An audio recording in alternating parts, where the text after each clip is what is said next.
بسم اللہ الرحمن الرحیم۔ اسلامی دنیا انفو چینل کے تمام ناظرین کو خوش آمدید۔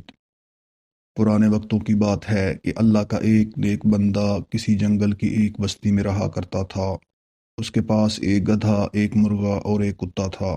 مرغا اسے نماز کے لیے جگاتا، گدھے پر وہ پانی اور دیگر ضروریات زندگی کی چیزیں لاد کر لاتا، اور کتا اس کے گھر کی اور ساز و سامان کی رکھوالی کرتا تھا۔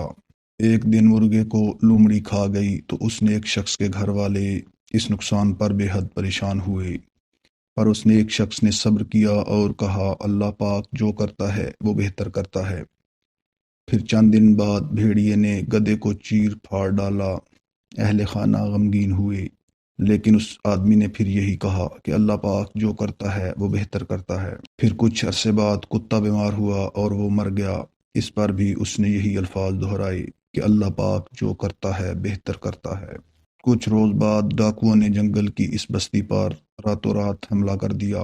وہ ڈاکو بستی میں موجود جانوروں کی آوازیں سن سن کر گھروں کا پتہ لگاتے اور مال و اسباب لوٹ کر سب گھر والوں کو قیدی بنا کر ساتھ لے جاتے۔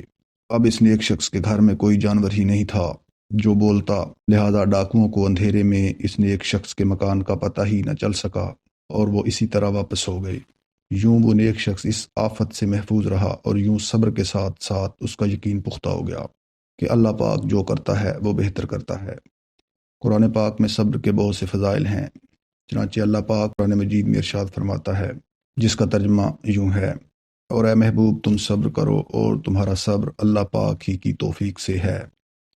اس کے بعد پارہ 23 میں اللہ تعالیٰ ارشاد فرماتے ہیں، جو لوگ صبر سے کام لیتے ہیں ان کا ثواب انہیں بے حساب دیا جائے گا۔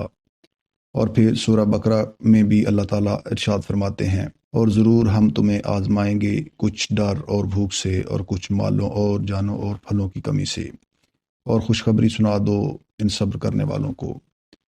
تو اللہ پاک سے دعا ہے اللہ پاک ہم سب پر اپنی رحمتوں کا نزول فرمائے، اور اللہ پاک اسلامی دنیا انفو چینل کے تمام ناظرین کو دین و دنیا کی بھلائیاں عطا فرمائے۔ تو ناظرین ملتے ہیں اگلی ویڈیو میں۔ اللہ حافظ۔